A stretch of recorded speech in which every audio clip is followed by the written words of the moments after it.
সারি সারি সাজানো চুলা, চলছে রান্না। বিশাল জায়গা জুড়ে ১৫০০-এরও বেশি চুলা জ্বলছে একযোগে।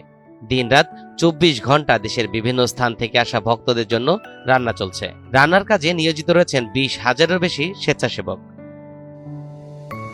ফরিদপুরের সদর উপজেলার আটরশি বিশ্বজাকের মঞ্জিলে শুরু হয়েছে ৪ দিনব্যাপী উরুস শরীফ। দেশ বিদেশের লাখো ভক্ত সমবেত হয়েছে। উরুসে আসা ভক্তদের জন্য ২৪ ঘন্টায় চলে রান্নার কাজ। কেউ ভাত রান্না করছেন, কেউ বা ডাল, কেউ বা মাংস রান্না করছেন।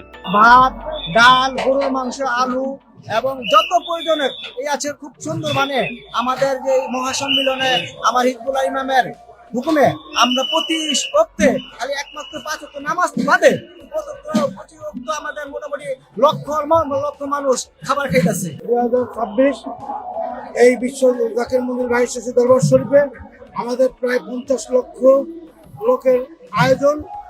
আমরা প্রতিদিন আমাদের এভাবে করে এই রান্না বাড়া চলতেছে। মহান মালিকের দয় এভাবেই চলবে। দিন প্রায় ২৪ ঘন্টা আমাদের পাকশালার যত কর্মী আছে এই দিন ৫ ওয়াক্ত নামাজ বাদে আমরা ২৪ ঘন্টায় লোক খাওয়াচ্ছি। লক্ষ লক্ষ মানুষ এখানে একটা মিনিটের জন্য খাওয়ার অফ থাকতেছে না।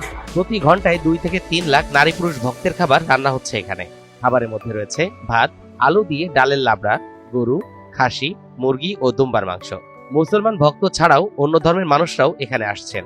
তাদের জন্য রয়েছে আলাদা রান্নার আয়োজন। গেল ১৭ জানুয়ারি থেকে আগামী ২১ জানুয়ারি পর্যন্ত মহাপবিত্র বিশ্ব ইসলামী মহাসম্মেলন বিশ্ব জাকের মঞ্জিল ২২ পাক দরবার শরীফে অনুষ্ঠিত হচ্ছে। আপনারা দেখতে পাচ্ছেন এখানে ৭০০-এরও অধিক চুলায় আমাদের ২০,০০০-এরও বেশি স্বেচ্ছাসেবক তারা রান্না বান্না করছে। সারা দেশ থেকে পঙ্গপালের মতো শান্তিকামী মানবতা এই বিশ্ব জাকের মঞ্জিলে বিশ্ব ইসলামী মহাসম্মেলনে যোগ দিচ্ছে তাদের মেহমানদারি করার জন্য। প্রতি বছরের মতো এবারও লাখো আশেকান, জাকেরান ও ধর্মপ্রাণ ব্যক্তিরা বিশ্ব দরবার শরীফে উপস্থিত হয়েছেন।